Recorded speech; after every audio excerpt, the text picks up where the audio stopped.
bolo to taktické stretnutie, nebolo to, tie kombinácie neboli robené nejaké rýchlosti, takisto ako aj superovi sme takticky vyčkávali, super dobre bránil v strednom pásme, ťažko sme sa cez to pásmo dostávali, čo je vlastne v takýchto stretnutiach veľmi rozhodujúce. A dá sa povedať, že nás položili hry v početnej nevýhode.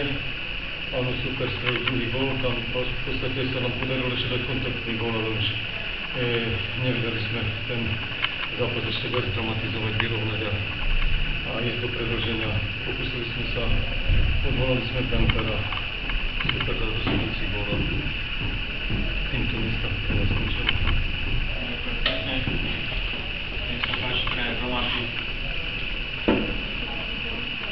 Predsa len ten tlak tej finálovej série na domácom ľade začať sa trochu podpísalo pod náš úvod zápasu. Boli sme to krčovití, nechceli sme robiť chybu, ťažšie sme sa rozbiehali, viazla nám kombinácia.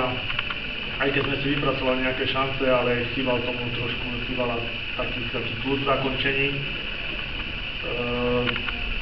Musíme byť s výsledkom spokojní, vedieme 1-0 a musíme do zajtra popracovať na veciach, ktoré nám dneska nešli a